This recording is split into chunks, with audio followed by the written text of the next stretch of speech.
Hello नमस्कार मित्रांनो, हा आहे घरगुती वापराचा 3 किलोवॅटचा सोलर प्लांट आणि त्याचा रिझल्ट आपण या ठिकाणी बघतो आहोत। याच्यावरती धूळ साचलेली आहे, आपण बघता आहात की याच्यावर किती धूळ झाली आहे।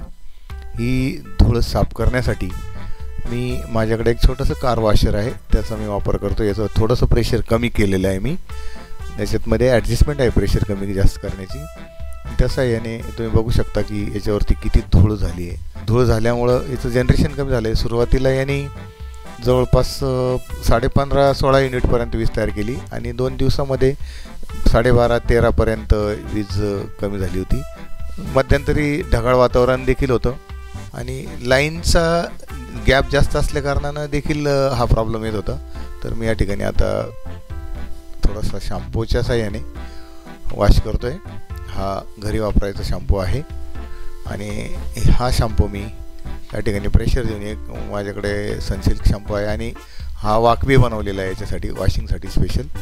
तर मी या ठिकाणी हे ठेवतोय आणि हे थोडंसं साबणाचं किंवा शॅम्पूचं पाणी मी याच्यावरती मारलेलं आहे। आपण बघू शकता की हे पाणी मारल्यानंतर अशा पद्धतीने दिसतंय आणि याच्यावरची धूळ पूर्णपणे खूप छानपैकी साफ होणार आहे। आता हे बघा, मी याच्यावरती थोडंसं जागेचा अभाव असल्यामुळे मला तितकं प्रॉपर करता आलेलं नाही आहे, परंतु तरीही मी खूप छान पद्धतीने याला अप्लाय केलेला आहे याच्यावरती शॅम्पू।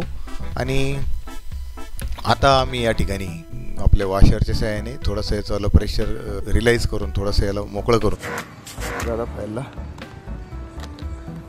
प्रेशरची जी समोरची जी धार आहे ती थोडीशी फैलवून दिलेली आहे मी आणि या पद्धतीने आपण आता त्यातला वॉश करतोय। तर खूप छान पद्धतीने वॉश होत आहे, एकदम क्लीन होत आहेत प्लेटा, आपण बघू शकता एकदम छानपैकी क्लीन होत आहेत आणि निश्चितच जनरेशनमध्ये किती फरक पडतो आहे आपल्याला उद्या समजून येईल। थँक्यू मित्रांनो, व्हिडिओ पाहिल्याबद्दल थँक्यू, धन्यवाद।